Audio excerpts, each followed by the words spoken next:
الله وبركاته.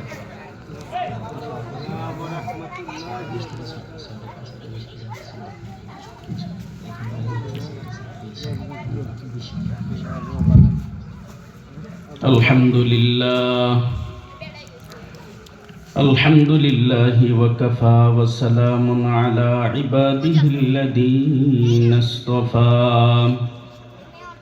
أما بعد فقد قال الله تعالى في كلامه المجيد وفرقانه الحميد.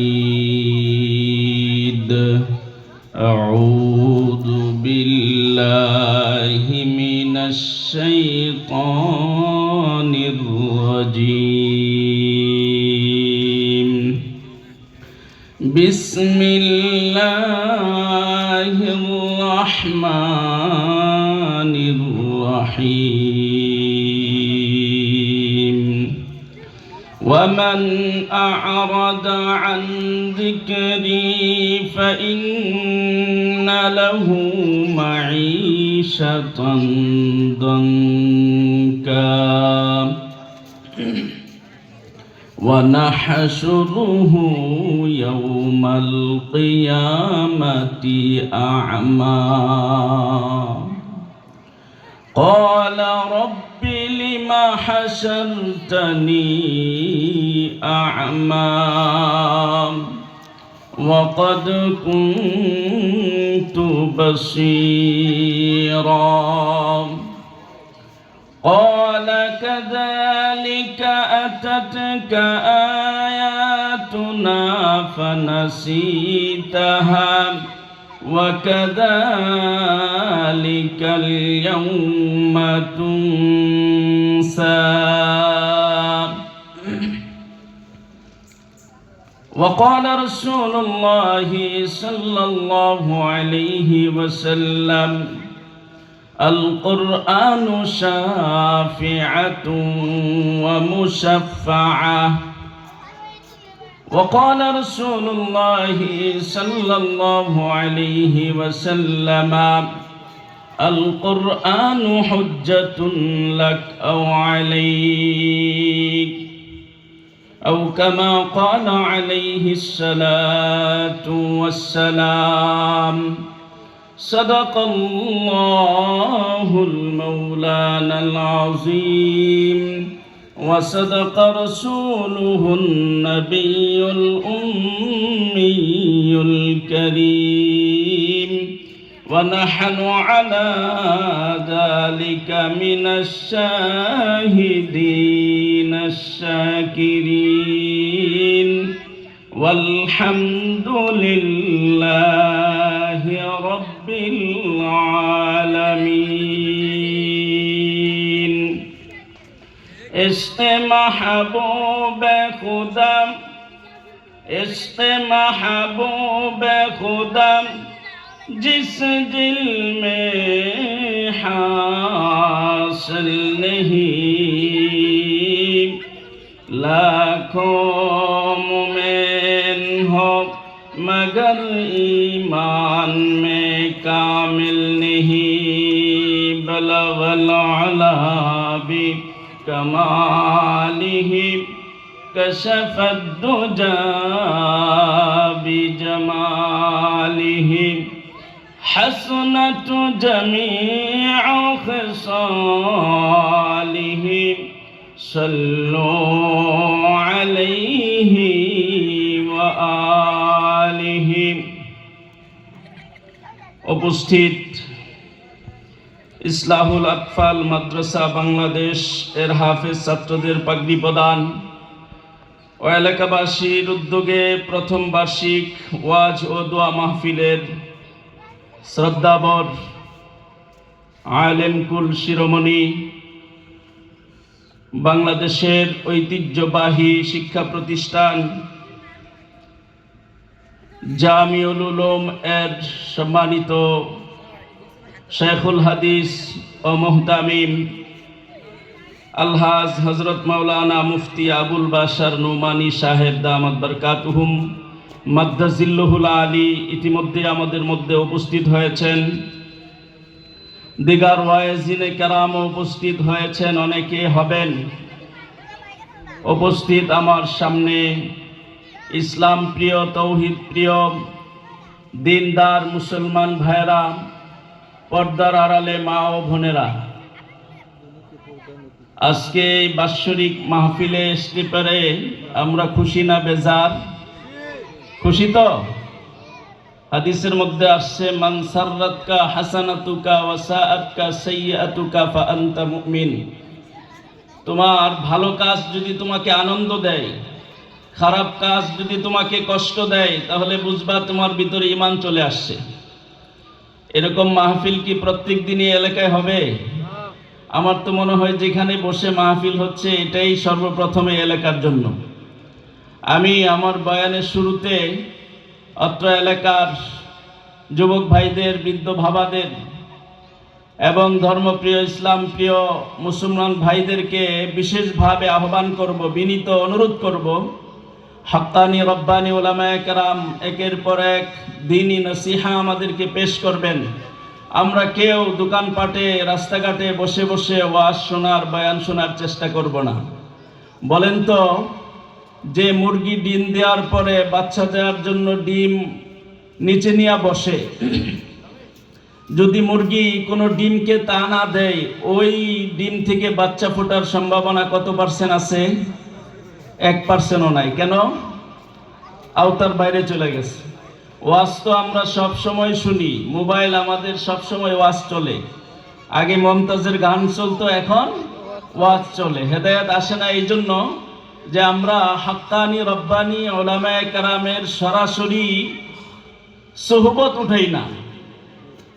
इल्म हासिल होता है बुजुर्गों की नजर से, ना वाज़ों से ना किताबों से नजर से पैदा। इल्म होता है बुजुर्गों की नजर से पैदा।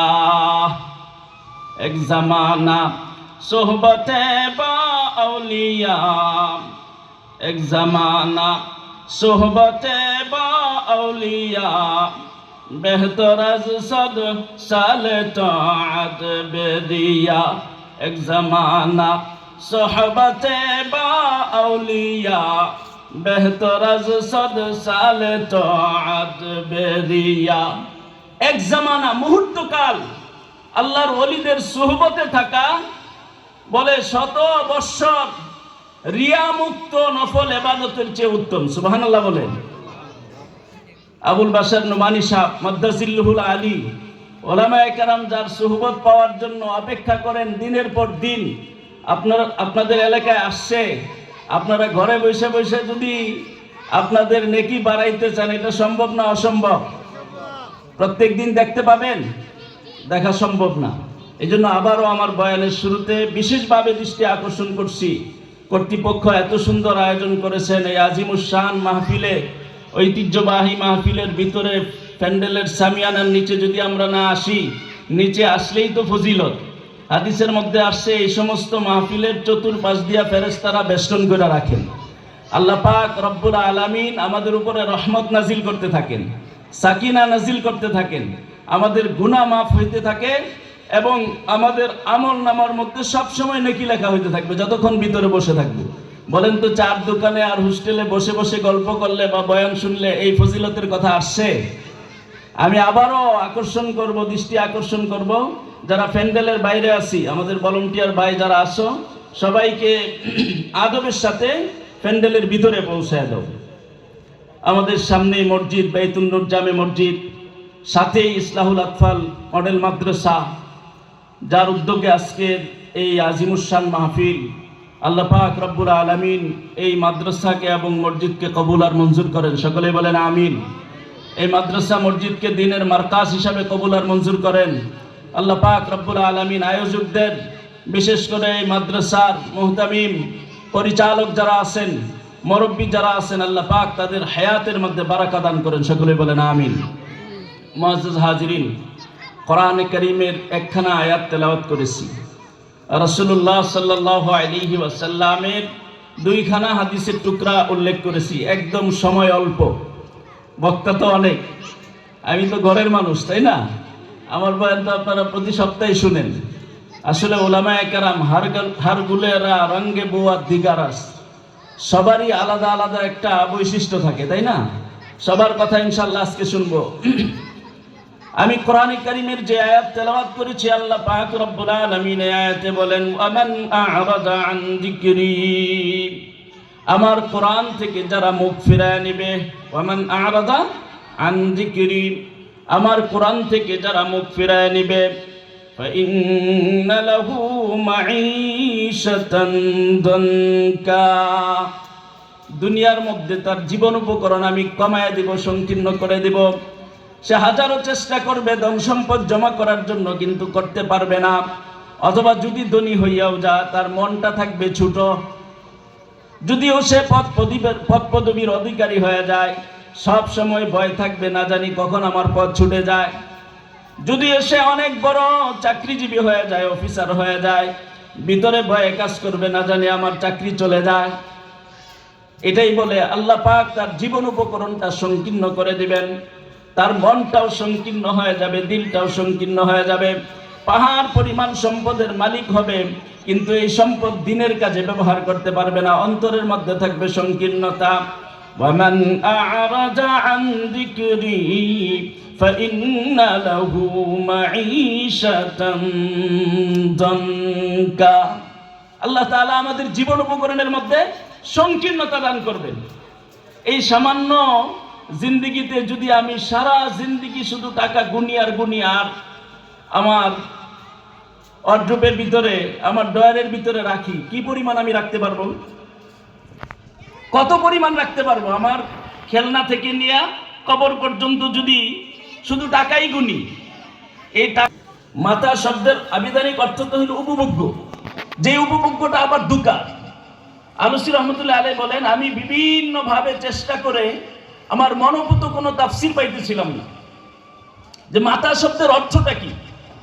বিভিন্নভাবে বিভিন্ন জায়গায় বিভিন্ন জনের কাছ থেকে খোঁজ খবর নেওয়ার পরে, তালাশ করার পরে, অনুসন্ধান করার পরে যে তথ্যগুলা পেলাম, সব কিছু মিলে আমার অন্তরাত্মা শান্তি হয় নাই।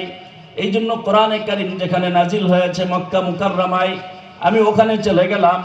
ওখানে গিয়ে তালাশ করতেছি যে তারা মাতৃভাষা তাদের কি, মাতা শব্দটা মাতৃভাষায় তারা কিভাবে ব্যবহার করে। একটা আছে সাধু ভাষা আর একটা চলিত ভাষা। মাতৃভাষা মানুষ জন্মের পর নিজের মার কাছ থেকে যে ভাষা শিখে, এটাই তো আসল। এরপরে যে যত শুদ্ধ ভাষাই বলুক, যে যত প্রাঞ্জল ভাষাই বলুক, যে যত সুসাহিত্যিকই হোক, মায়ের ভাষা বলতে পারে না। কারণ মায়ের কাছে গেলে ওই শুদ্ধ ভাষাওয়ালার কোনো দাম, পীর মানে না মায়ে, পীর মানে না গায়ে, পীর মানে না ঘরের জননাই। যত বড় পীরই হন আপনি, আপনার বিবির কাছে, আপনি তো আমার স্বামী, আপনি কেমন এটা আমি জানি। এক পীর সাহেব, দুনিয়ার সব মানুষ তারে মানে, বউ তারে মানতে নারাজ। বউ বলে যে তোমার মতো মানুষ আবার পীর হয় কিভাবে? তো উনি তো অনেক পীরে তো কেরামতি দেখা, তুমি তো কোনোদিন কেরামতি দেখাইতে পারো না। বলে কেরামতি আমি তো সুন্নত অনুযায়ী চলি, এর চেয়ে বড় কেরামতি আর কি আছে? বলে না, অনেক পীরে তো অনেক কেরামতি দেখায়। কেরামতি দেখবা? আচ্ছা ঠিক আছে। তো একদিন ফজরের পরে সে ঘর বাহিরে ঝাড়ু দিতেছে, উঠান। ওই পীর সাহেব যায় নামাজে উঠা তার উপর দিয়া রাউন্ড দিতেছে হাওয়ার মধ্যে। সুবহানাল্লাহ বলবেন না? যায় নামাজে আমি আর আপনি দাঁড়াইলে থাকবে? তাহলে পীর সাহেবটা কেমন? ওদিক দিয়ে উঠতেছে। এরপরে নাস্তার টাইমে আয়সা বলছে যে আজকে যে একজন পীর সাহেব উপর দিয়ে উঠছে তুমি দেখছো? হ্যাঁ, এরাই তো হয়েছে প্রকৃত পীর। তাই নাকি? হ্যাঁ। কেমন মনে হইলো? এর সে বড় আর পীর হয় নাকি? এটা তো আমি ছিলাম। এই জন্যই তো দেখছি একবার পড়ে যাইতে চা, আবার উঠতে চা। ঘটনা এই জন্য এমন হয়েছে। এই জন্য বলে পীর মানে না গায়ে, পীর মানে না মায়ে, পীর মানে না ঘরের জননা। আমি যত বয়ানি করি আজকে আপনাদের কাছে ভালো লাগবে না, যে হুজুর তো আমাদের হুজুরি, তাই না? যে কথা বলতেছিলাম, উনি মাতৃভাষায় আসল তত্ত্বটা খুঁজতে গেছেন। মাহমুদ আলুসি রহমতুল্লাহ আলাইহি পৃথিবী বিখ্যাত একটা কোরআনে কারীমের তাফসিরের কিতাব, তাফসিরে রুহুল মাআনি। ওলামায়ে কেরামের কাছে জিজ্ঞেস করবেন, আরবিতে লেখা, অনেক বড় খণ্ডের। ওটার মধ্যে আলুসি রহমতুল্লাহ আলাইহি বলেন, আমি মক্কা মুকাররমায় চলে গেলাম, গ্রামগঞ্জে চলে গেলাম। মাতা শব্দ বলতে তারা কি জিনিস বোঝায়, আল্লাহ যে পুরা দুনিয়াটাকে দুকার উপভোগ্য সামগ্রী বললেন, অথচ আমরা দেখতে পাই কত সুন্দর আপেল, কত সুন্দর আঙ্গুর, তাই না, কত সুন্দর বেদানা, কুরমা, পোলাও, বিরিয়ানি, এত সুন্দর কিছু দেখতে পাই, আল্লাহ বলতেছে এগুলা দুকা। এর মানেটা কি?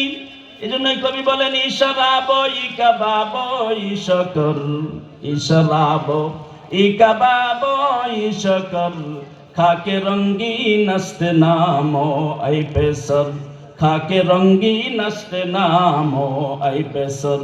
আমরা যে দোকানের মধ্যে সারি সারি ফলগুলা দেখি, এক একটার এক এক কালার, এক একটার এক এক মজা, মিষ্টিগুলা দেখি এক একটার এক এক কালার, এক এক মজা। আল্লাহ পাক বিভিন্ন আইটেমের খাবার যে এক এক ধরনের স্বাদ রাখছেন, এক এক ধরনের কালার রাখছেন। কবি বলেন ইশরাব ইকাবাব ইশকর, খাকে রঙ্গিন আস্তে নামো আই পেসর। গতকালকে এক প্রোগ্রামে গেছি, 100+ আইটেমের খাবার দিছে, প্রত্যেকটার স্বাদ ভিন্ন। যতটুকু সম্ভব একটু একটু নিয়ে দেখলাম, তো ওখানে এটাই মনে হয়েছিল এগুলো তো সব দুকার উপভোগ্য সামগ্রী। আসলেও সব কিছুই বানাইছেন আল্লাহ কিসে থেকে?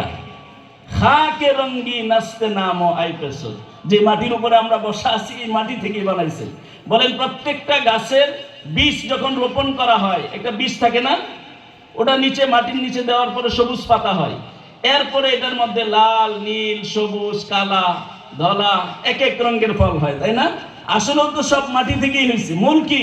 মাটি। এই জন্য মাহমুদ আলুসি রহমাতুল্লাহি আলাই অনুসন্ধান করতেছেন যে মাতা শব্দ বলতে গ্রামের মাতৃভাষায় মাতা কাকে ব্যবহার করা হয়। খুঁজতে খুঁজতে পাহাড়ি পথে, গিরিপথে চলে গেছেন, হঠাৎ দেখতে পেলেন পাহাড়ের একেবারে সরু পথ দিয়ে একটা ঝর্ণা বয়ে গেছেন। ওই ঝর্ণার পাশে একটা গর্ত, ওখানে কিছু পানি জমাট আছে। ওখানে একজন মা কিছু তার থালাবাটি, রাত্রের বেলা যেগুলোর মধ্যে খাওয়া দাওয়া করছে, আগের জামানায় তেমন ছিল, শহরে তো এখন বেসিং আছে, ঘরের ভিতরে সব কেউ দেখে না।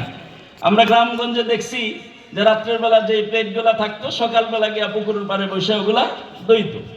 তো ওই গ্রামের মানুষ সেই ঝর্ণার পারে ওই প্লেট বাটিগুলা দেওয়ার জন্য গেছে, প্লেট বাটি দইতেছেন। আগের জমানায় তো ছাই আর লুসনি ছিল, তাই না? এখন তো কত ধরনের বিম পাউডার বের হয়েছে, কত মাজনি উন্নত মানের বের হয়েছে, ওই জমানায় ছিল এগুলা। তো ওই মা ওখানে প্লেট বাটি দইতেছে, একটা সিরা নেকড়া, আর ওটার মধ্যে ছাই লাগায়া ওই প্লেট বাটি পরিষ্কার করতেছে। পিছনে একটা ছোট্ট বাচ্চা, এই যে এরকম 6-7 বছর বয়স, খেলাধুলা করতেছে। তে মা এই প্লেট বাটিগুলা মাজার পরে ওই কাপড়ের লুস্তিটাকে এক সাইডে রাইখা ঝর্ণার পানি দিয়া প্লেট বাটি ধুইতেছে। হঠাৎ করে একটা কুকুর আইসা ওই যে চর্বি লাইগা ছিল ওই নেকড়াটার মধ্যে, ওই চর্বিটা নিয়ে কুকুর দৌড় দিছে। এই মুহূর্তে এই ছোট বাচ্চাটা বইলা পড়ছে, ইয়া উম্মি জা আর রাকিম ওয়া যাহাবা বিল মাতা, ইয়া উম্মি জা আর রাকিম ওয়া যাহাবা বিল মাতা। আম্মা জান, কুকুর আসছে, রাকিম মানে কুকুর, ওয়া যাহাবা বিল মাতা, আরে আপনার ওই লুসনিটা নিয়ে চলে গেছে। বলেন তো কোরআনে আল্লাহর আয়াতের মধ্যে তো মাতা শব্দ ব্যবহার করা হয়েছে, ওমাল হায়াতুদ দুনিয়া ইল্লা মাতাউল গুরুর, দুকার উপভোগ্য সামগ্রী, ওখানে মাতা উপভোগ্য সামগ্রী। ওই উপভোগ্য সামগ্রী বলতে আল্লাহ তাআলা কোন জিনিসটাকে বুঝাইছেন, কেমন দামি জিনিসটাকে বুঝাইছেন? মাহমুদ আলুসি রহমতুল্লাহ আলাইহি বলেন, হ্যাঁ এখনই আমি বুঝে গেছি। মাথা বলতে আল্লাহ বুঝাইছে এমন একটা নেকড়া যেটা মানুষে খাবার পরে জুটা হয়, জুটাটা যেই নেকড়া দিয়া মুছে, আল্লাহ রব্বুল আলামিনের কাছে তামাম এই দুনিয়ার নাজ নিয়ামতের মূল্য এই একটা লুসনির সমানও না। সুবহানাল্লাহ বলেন। যে কথা বলতেছিলাম, আল্লাহ পাক রব্বুল আলামিন বলেন, ওয়ামান আ'রাদা আন যিকরি ফাইন্না লাহু মাঈশাতান দানকা, আমি তার জীবন উপকরণকে সংকীর্ণ করে দিব, অনেক সম্পদ থাকবে, দান করার তৌফিক থাকবে না। ওয়া নাহশুরুহু ইয়াউমাল কিয়ামাতি আ'মা, দুনিয়ার শাস্তি হলো তাকে জীবন উপকরণ সংকীর্ণ করে দিবেন। কোরআন থেকে যদি কেউ মুখ ফিরায় নেয়, কোরআনের আইন থেকে যদি কেউ মুখ ফিরায় নেয়, কোরআনের আমল থেকে যদি কেউ মুখ ফিরায় নেয়, কোরআনের যে বিধিবিধান আছে এগুলা থেকে যদি কেউ মুখ ফিরায় নেয়, এগুলাকে যদি কেউ অস্বীকার করে, ওয়ালা হাসুরুহু ইয়াউমাল কিয়ামাতি আমা। আল্লাহ পাক রব্বুল আলামিন বলেন এই লোকগুলাকে কিয়ামতের ময়দানে আমি অন্ধ হিসাবে উঠাবো। দুনিয়াতে চক্ষুষ্মান থাকার পরেও আল্লাহ পাক দুনিয়াতে শাস্তি দিবেন, তার জীবন উপকরণের মধ্যে সংকীর্ণতা চলে আসবে। যেখানে হাত দিবে বরকত নাই, বলে যে ব্যবসা করি লাভ হয় না, চাকরি করি পদোন্নতি নাই, রাজনীতি করি ভালো পথ পাই না, এই ধরনের অবস্থা সৃষ্টি হবে দুনিয়াতে। আর আখিরাতে ওয়ানাহশুরুহু ইয়াউমাল কিয়ামাতি আ'মা, কিয়ামতের ময়দানে আমি তাকে অন্ধ হিসাবে উঠাবো। ক্বালা রাব্বি লিমা হাশারতানি আ'মা। এই চক্ষুষ্মান ব্যক্তিগুলা কিয়ামতের ময়দানে আল্লাহকে প্রশ্ন করবে, ওগো আল্লাহ, দুনিয়াতে তো আমি চক্ষুষ্মান ব্যক্তি ছিলাম, সব দেখতাম সব শুনতাম, লিমা হাশারতানি আ'মা, আমাকে তুমি আখিরাতে কেন অন্ধ বানায় উঠাইলা? আল্লাহ পাক রব্বুল আলামিন বলবেন, ক্বালা কাযালিকা আতাতকা আয়াতুনা ফানাসিতাহা ওয়া কাযালিকাল ইয়াউমা তুনসা। আমার আয়াত, আমার কোরআনে কারীম তোমার কাছে আসছিল, তুমি এই কোরআন পড়াও দেখো নাই, কোরআন অনুযায়ী নিজের জীবন গড়ো নাই, কোরআন অনুযায়ী রাষ্ট্র গড়ো নাই, কোরআন অনুযায়ী সমাজ গড়ো নাই, কোরআনকে পিছনে রাখছম, এই কারণেই তোমাকে আজকে অন্ধ বানায়া হাসরের ময়দানে উঠানো হয়েছে। নাউজুবিল্লাহ বলেন। কোরআন অনুযায়ী জিন্দেগি না করলে হাসরের ময়দানে কিভাবে উঠাবেন আল্লাহ তাআলা? বলেন, অন্ধ বানায় উঠাবেন। কোরআন যদি আমাদের জীবনে বাস্তবায়ন না করি কিভাবে উঠাবেন? আর কোরআনের সাথে যদি মহাব্বত থাকে, হাদিসে যেটা তেলাওয়াত করছি আল্লাহ রাসূল বলছেন, আল কোরআন হুজ্জাতুন লাক, কোরআন তোমার পক্ষে সাক্ষী হবে, আও আলাইক, অথবা বিপক্ষে সাক্ষী হবে। পক্ষে সাক্ষী হইলে আল্লাহ জান্নাতে নিয়ে ছাড়বে, আল্লাহর জান্নাতে, আর বিপক্ষে সাক্ষী হইলে জাহান্নামে নিয়ে ছাড়বে। সময় শেষ, একটা ঘটনা বলে শেষ করি। কোরআনের মহাব্বত মানুষকে কি করে? ওই যে ও জামানা মুআজ্জাজ থে হামেলে কুরআন হকর, ও জামানা মুআজ্জাজ থে হামেলে কুরআন হকর, और हम खाके सार हैं तारके कुरआन होकर। সাহাবায়ে কেরাম অর্ধজাহান শাসন করেছেন, দুলির তখ্তে বসে কিভাবে পারছেন? এই কোরআনকে তারা ধারণ করার কারণে। আর আজকে আমাদের উপরে যত জিল্লতি আসতেছে কোরআনকে ছাড়ার কারণে, কোরআনের মহাব্বত আমাদের অন্তরে না থাকার কারণে। পাকিস্তানের একটা ঘটনা যারা দেখছেন স্বচক্ষে আমাকে শুনাইছেন। আমি যখন লেখাপড়া করি তখন পাকিস্তান থেকে একটা জামাত আসছে টঙ্গীর ইস্তেমায়, আমাদের মাদ্রাসায় গেছে, আমাদের ওই দাওরা হাদিসের রুমে, তাকমিল মাস্টার্সের রুমে, ওখানে গিয়া ঘটনা শুনাইছেন ক্লাসে বৈশা, যে ভাই আমাদের এলাকায় একজন কৃষক ছিল, একজন কৃষক ছিল, সে উলামায়ে কেরামের কাছ থেকে শুনছে যে এটা আল্লাহ পাকের কালাম। কোরআন কার কালাম? আল্লাহ পাকের কালাম। কোরআন তেলাওয়াত করা মানে সরাসরি কার সাথে কথা বলা? আল্লাহর সাথে কথা বলা, যে আল্লাহর সাথে কথা বলা। এই কৃষক প্রত্যেক দিন একটা কোরআন কিনে নিয়ে গিয়া একটা কপি তার ওই তাকের মধ্যে উঠায় রাখে। সকালে যখন চাষ করতে যাবে এর আগে কোরআনটাকে মুখ দিয়ে চুমু খায়, বুকে জড়ায় ধরে আর কান্নাকাটি করে বলে, এ মেরা রব কা কালাম হে নাই मैं पढ़ नहीं सीखता, এ মেরা রব কা কালাম হে मैं पढ़ नहीं सीखता। যে আমি কত হতভাগা, আমার রবে তার সাথে কথা বলার জন্য এটা দিয়েছিল, আমি পড়তে পারি না, আমি পড়তে পারি না, কান্নাকাটি করি। আবার বিকালবেলা যখন হাল চাষ সেরে বাড়িতে আসতো, অজু ইস্তেঞ্জা সেরে কোরআনটাকে বুকের মধ্যে জড়ায় ধরে বলতো, এ মেরা রব কা কালাম হ্যাঁ मैं पढ़ नहीं सीखता, এ মেরা রব কা কালাম হ্যাঁ मैं पढ़ नहीं सीखता। কিছুদিন পরে এই লোকটা মারা গেছে। পাশে একজন বুজুর্গ স্বপ্নে দেখছে যে এই লোকটাকে আল্লাহ তাআলা জান্নাতের বড় মাকাম দান করছে, সুবহানাল্লাহ বলে। তো ওই মুরব্বী আয়েশা তার ওয়াইফকে, স্ত্রীকে জিজ্ঞাসা করছে সে কি এমন আমল করতো যে আল্লাহ তাআলা তাকে জান্নাত দিয়ে দিয়েছে, আমি স্বপ্নে দেখলাম। জি শেষ। কি এরকম আমল ছিল? তো উনি বলতেছেন যে আমল তো কিছু দেখি না, তবে কোরআন সকাল বিকাল এইভাবে বুকের মধ্যে ঝরায় ধরে বলতো, এ মেরা খুদা কা কালাম হে मैं पढ़ नहीं सीखता। বুজুর্গ বলেন যে এই কারণে আল্লাহ তাকে মাফ করে দিয়েছে। সুবহানাল্লাহ। কোরআনকে মহব্বত করবো তো আমরা, কোরআন ওয়ালাদেরকে মহব্বত করবো না? পাশে এই মাদ্রাসা আছে, নিজের সন্তানদেরকে মাদ্রাসায় দিব, নিজে মাদ্রাসাকে মহব্বত করব, ইনশাআল্লাহ রাজি আছি তো আমরা? আল্লাহ রাব্বুল আলামিন আমাদেরকে বুঝার এবং আমল করার তৌফিক দান করে। সকলেই বলেন আমিন। ওয়া আখিরু দাওয়ানা আলহামদুলিল্লাহি রাব্বিল আলামিন।